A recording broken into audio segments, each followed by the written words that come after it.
Numerical function के कुछ function है जिनका प्रिंसिपल वैल्यू निकालने जा रहे हैं। क्वेश्चन नंबर फर्स्ट आपके सामने है, साइन इनवर्स -1/2 का हमें प्रिंसिपल वैल्यू निकालना है। तो इसको निकालने के लिए आइए हम एक काम करते हैं, हम यहाँ पर साइन इनवर्स को रहने देते हैं, एक शॉर्टकट मेथड लेते हैं और आसान मेथड ये होगा। और अंदर है -1/2, तो माइनस को भी रहने देते हैं। और साइन किस एंगल का वैल्यू 1/2 होता है, इसकी बात अगर की जाए तो हम कहेंगे कि साइन 30 डिग्री मतलब π/6 30 डिग्री का वैल्यू होता है -1/2। इसलिए -1/2 के लिए हमने रख दिया माइनस साइन वही रहने दिया और साइन 30 डिग्री मतलब π/6 लिया। और ये भी हम जानते हैं कि यहाँ पर माइनस साइन थीटा है। तो आप जानते हैं कि साइन माइनस थीटा ये बराबर होता है साइन माइनस साइन थीटा के। तो माइनस साइन थीटा अगर कहीं है, इसके बदले लिखा जा सकता है साइन माइनस थीटा।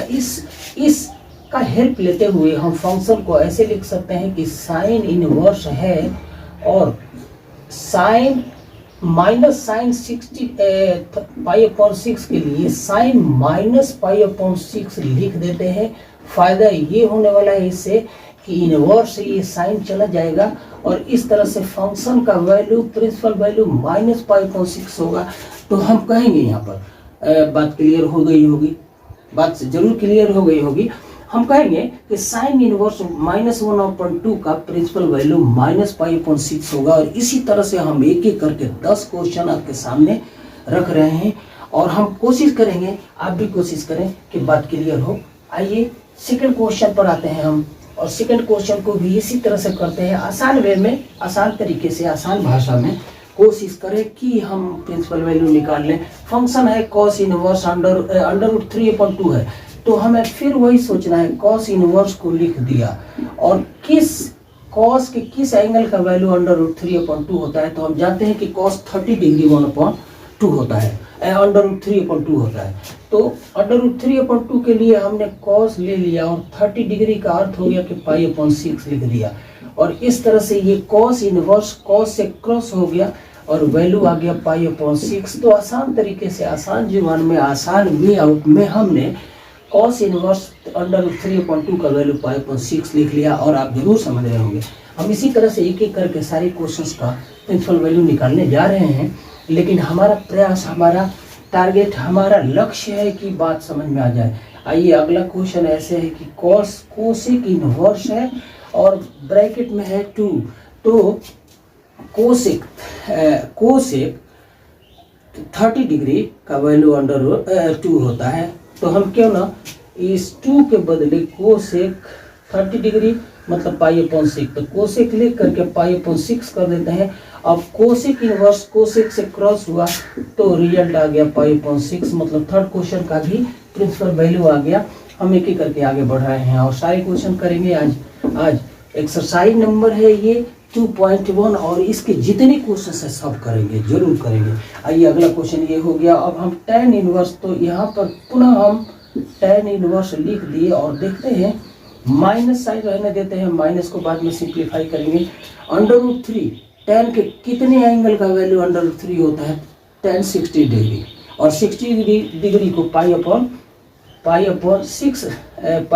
कितना लिखा जाए, π/3 लिखा जाएगा। तो यहाँ पर हम π/3 लिख देते हैं tan 30 डिग्री का वैल्यू। अब यहाँ पर माइनस हमारे लिए रुकावट है, तो माइनस के लिए पुनः ऐसे करते हैं कि tan इनवर्स तो है और माइनस के लिए लिखते हैं tan माइनस थीटा मतलब tan -π/3। तो इनवर्स से ये tan गया तो वैल्यू आ गया -π/3। इस तरह से इसका आंसर -π/3 हुआ। और जरूर समझ रहे हैं, अगला क्वेश्चन है कॉस इनवर्स है, ब्रैकेट में -1/2 है। आइए इसको भी किया जाए। अगला क्वेश्चन ऐसे है, ये क्वेश्चन है कि कॉस इनवर्स -1/2। तो पुनः हमने कॉस इनवर्स को रहने दिया और माइनस को भी रहने दिया। 1/2 कॉस कितने डिग्री का वैल्यू 1/2 होता है, तो कॉस 60 डिग्री। और 60 डिग्री का मतलब है कि हम माइनस रहने दिया, 60 डिग्री मतलब π/3।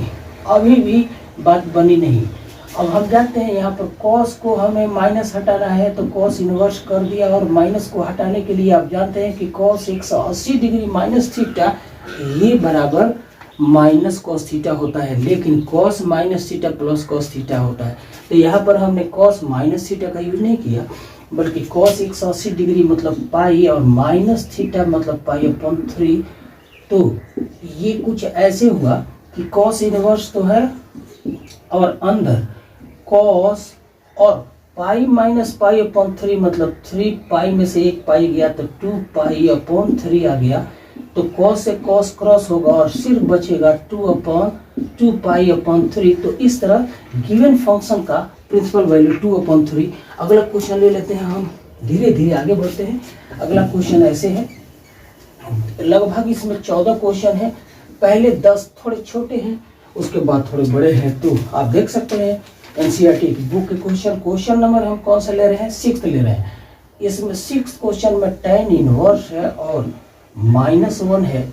पुनः देखिए हमने tan इनवर्स लिख लिया, माइनस को भी रहने दिया और 1 के लिए tan 45 डिग्री का मान 1 होता है, 45 को पाई अपॉन 4 लिखेंगे। और माइनस tan थीटा है तो tan इनवर्स रहने दिया और माइनस के लिए ऐसे लिख लिया कि tan माइनस पाई अपॉन 4। तो tan से tan इनवर्स क्रॉस हुआ और minus pi upon 4 principal value के रूप में आ गया। अगला क्वेश्चन 7 क्वेश्चन, इसमें है sec 2/√3 है। तो इसको लिखा जाए sec रहने दीजिए, sec इनवर्स को हम यहाँ पर रहने दिए, sec इनवर्स और sec 30 डिग्री का वैल्यू इतना होता है, कितना, पाई अपॉन √3 2/√3 और 30 डिग्री को लिखेंगे पाई अपॉन 6। तो ये तो बड़ी आराम से पाई अपॉन 6 आ गया, ये 6 से 6 क्रॉस हुआ। अगला क्वेश्चन कॉट है, कॉट इनवर्स √3 है। तो आप जानते हैं कि कॉट 30 डिग्री √3 होता है, तो कॉट इनवर्स रहने दिया और √3 के लिए कॉट 30 डिग्री मतलब पाई अपॉन 6 ले लिया। और पाई अपॉन 6 जब लेंगे तो प्रिंसिपल वैल्यू पाई अपॉन 6 आ गया। अगला क्वेश्चन एक एक करके अगला क्वेश्चन और समाप्ति की ओर बढ़ेंगे। तो अगला क्वेश्चन नंबर कौन सा है, आप एनसीईआरटी बुक का एक्सरसाइज दे करके क्वेश्चन को ट्रेस कर सकते हैं। हम जल्दीबाजी के लिए मतलब कि जब क्वेश्चन भी हो जाए, सांप भी मरे लाठी भी बचे, इस प्रयास में -1/√2 है और कॉस इनवर्स दिया हुआ है। तो यहाँ पर कॉस इनवर्स रहने दिया और माइनस को भी रहने दिया और कॉस 45 डिग्री का मान होता है 1/√3 और 45 डिग्री को पाई अपॉन 4 लिखेंगे। फिर कॉस के साथ माइनस आ गया, माइनस को रिमूव करते हैं ऐसे कि कॉस 180 डिग्री थीटा ये होता है माइनस कॉस थीटा। तो cos pi minus pi upon 4, तो ब्रैकेट में कुछ ऐसे आएगा कि कॉस इनवर्स तो यहाँ है और यहाँ पर कॉस 4 में से 1 गया, 3 पाई अपॉन 4 बच गया। तो कॉस से कॉस क्रॉस होने के बाद हमारे पास जो रिलेशन बचा 3 पाई अपॉन 4, ये प्रिंसिपल वैल्यू हुआ गिवन फंक्शन का। अगला क्वेश्चन कोसेक से है, कोसेक क्वेश्चन नंबर 10 है। कोसेक इनवर्स -√2 है और हम कह सकते हैं कि ये कोसेक इनवर्स को रहने दिया और अंदर माइनस को भी रहने दिया, √2 है और ये कोसेक 45 डिग्री का मान होता है। तो कोसेक लिख देते हैं, 45 डिग्री के लिए पाई अपॉन 4 होगा। और पुनः एक बार और लिखते हैं, कोसेक को कोसेक इनवर्स रहने दिया और माइनस के लिए चूंकि ये कोसाइन, तो ये हो जाएगा कोसेक माइनस पाई अपॉन 4। तो अब तो बात बन गई, मतलब कटेगा कोसेक से कोसेक और माइनस पाई अपॉन 4 वैल्यू आ गया प्रिंसिपल वैल्यू गिवन फंक्शन का। क्वेश्चन नंबर 11 लेते हैं, यहाँ 2 टर्म्स हैं, आइए इसको ध्यान से देखिए। क्वेश्चन तो सब ध्यान से देखना है क्योंकि भाई जीवन में लक्ष्य को प्राप्त करना है तो अपना डेडिकेशन फिक्स करना होगा और जो डेडिकेटेड होता है वही मंजिल की ओर जाता है। मैं हमेशा राय देता हूँ कि भाई आप प्रयास करें, आगे बढ़े। क्वेश्चन नंबर 11 ऐसे है कि कॉस इनवर्स है, कॉस इनवर्स -1/2 और दूसरा है प्लस साइन साइन इनवर्स -1/2 और प्लस है tan इनवर्स 1। तो आइए ऐसे क्वेश्चनों को करें। tan इनवर्स यहाँ पर 1 है, आप जानते हैं। ये दोनों के लिए cos inverse -1/2 plus sine inverse -1/2, ये वैल्यू होगा π/2, क्योंकि एक फॉर्मूला का हम सहारा ले रहे हैं। Sine inverse x plus cos inverse x का ये वैल्यू इनवर्स फंक्शन में π/2 होता है। तो जितना एंगल यहाँ है वही एंगल ये है, मतलब इनवर्स के लिए। तो हम इस पूरे का मान π/2 लिखेंगे और प्लस tan इनवर्स 1 के लिए लिख सकते हैं कि tan इनवर्स और 1 के लिए tan 45 डिग्री मतलब π/4। तो सेकंड पार्ट ये वाला, फर्स्ट पार्ट हमारा π/2 है और सेकंड पार्ट है π/4, और दोनों को सिंप्लीफाई करें तो 4 एलसीएम आएगा। 4 2 2 4 तो 2 पाई एंड प्लस पाई। इस तरह से इस given function trigo function inverse function का प्रिंसिपल वैल्यू 3/4 पाई होगा। 3/4 पाई। इस तरह से क्वेश्चन नंबर 11 भी संपन्न हुआ। Next question 12th, cos inverse है और इसमें 1/2 है plus twice of sine inverse and 1/2। तो कॉस इनवर्स हम रहने देते हैं, कॉस इनवर्स को रहने दिया 1/2। ये वैल्यू होता है कॉस 60 डिग्री का मतलब π/3 और प्लस 2 भी रहने दिया। यहाँ पर साइन इनवर्स है और साइन 30 डिग्री का वैल्यू होता है 1/2, तो ये π/6 30 डिग्री होगा। और इस तरह से कॉस क्रॉस होगा तो π/3 फर्स्ट पार्ट और सेकंड पार्ट 2 इंटू π/6 से ये 2 कटेगा तो यहाँ 3 आएगा। मतलब प्रिंसिपल वैल्यू में हमारे पास दो टर्म π/3 एंड प्लस π/3, मतलब रिजल्ट हम लिख सकते हैं 2π/3 the final stage. This is the principal value of the given function. Another function is question number 13 के लिए फंक्शन क्या है वो बात करते हैं। कहीं भी साइन इनवर्स x का रेंज होता है -π/2 और प्लस π/2। इसी रेंज में साइन इनवर्स x का वैल्यू वेरी करता है। आइए हम इसको लिख करके ऐसे समझते हैं। कहीं भी साइन इनवर्स के लिए हमने इसकी बात न की है, हमने सिर्फ क्वेश्चन का सॉल्यूशन लेने का प्रयास किया है। साइन इनवर्स के लिए रेंज है -π/2 एंड प्लस π/2। इसी रेंज में साइन इनवर्स वेरी करता है। और क्वेश्चन नंबर 13 ऐसे दिया है कि अगर साइन